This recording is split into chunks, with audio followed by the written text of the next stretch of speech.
Welcome back to STL TV Live. I'm Christia Parker, and still in the studio with me is Mary and Carla. We've been talking about Tillie's Corner and how it was such a great place to have back in the day. Can you talk about how her store affected the community? Well, Granny was so loving and kind, but she was tough when she had to be. You know, you really had to be tough in that type of business.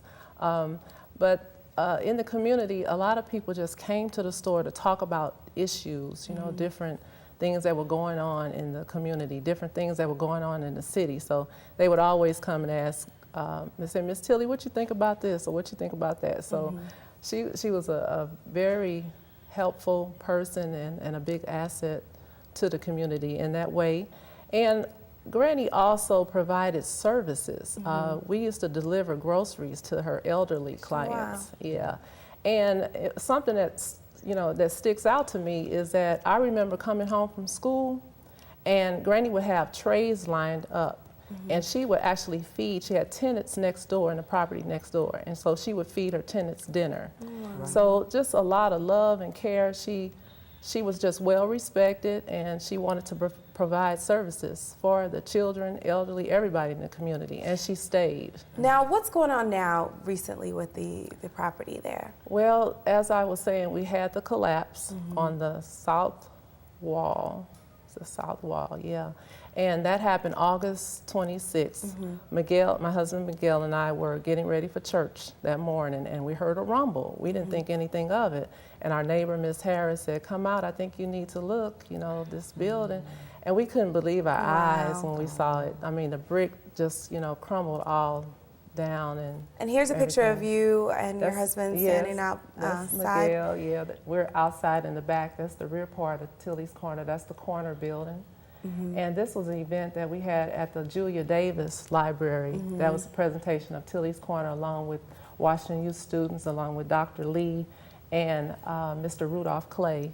He's friends of the Julia Davis Library. Oh my goodness, this was an effort that we tried to fix the buildings at Tillie's Corner. That was back in 2005, 2006. And we were filming actually for the ABC makeover. Oh, wow. We tried it, we tried, yeah. Extreme makeovers. Extreme makeover, and that, Sarah and Snowball, our cats.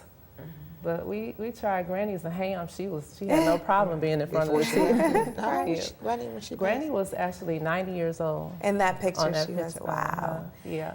Now, I'm sorry, you guys are starting efforts to raise money to rebuild this property. Talk a little bit about that. Yes. And how we can help. Well, we just started our fundraising efforts. We were really waiting to get the historical status. It's pending, we're waiting. I think it's going to be November, around or before Thanksgiving. We'll know for sure of the official listing from the federal office in Washington, D.C. So while we wait, well, actually we were getting ready to have the historical listing to generate the funding. But since we had the wall collapse, the urgency presents itself. So we're just starting funding. We want the community to help us create awareness about the project. Now, how can they find you all? They can go to our website, www.tilliescorner.com, and it will give them more history. We have a donate button. We're not a 501c3 yet, but we're going to announce that at our upcoming event. We will have a nonprofit fiscal sponsor, and then people can get tax deductible. They can make their donations and get a tax deduction. Right. Now, when is the event that you guys are having, and talk a little bit more about that? The event, we have been invited to the Community Action Fair at the Missouri History Museum. And that will be Saturday, November 3rd at 2:00 p.m. The Tillie's Corner Historic Presentation is at 2:00 p.m. But the fair actually opens at 11 o'clock. And it's until 4 p.m. And what can the people do there? Can they gather more information about Tillie's Corner, or? Yes, they can gather more information about Tillie's Corner, and I think they're going to have other vendors there as well.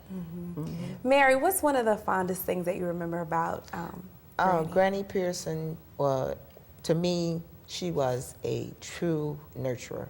She nurtured. She really nurtured. And I think that was very important for kids nowadays, the community to come together. And I think that the communities are really missing a lot of that.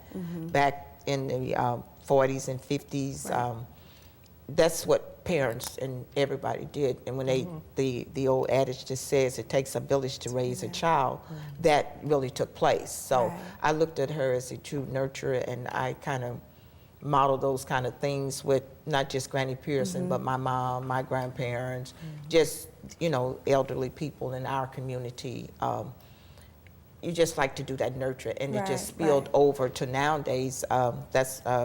That's what we do. You know, I have 5 kids of my own, children of my own, and I just think that it's nurturing. It's not just for our children. You nurture others. Right. And that's what Granny did. And it's going to take a village to help bring this restoration process. Yeah. You guys want to take a look at the information on the screen. Thank you guys for being here so much with us today. There's information there on how you can help. There's also an event November 3rd in Forest Park to help with this event, with the restoration process. Thank you guys so much for being here today.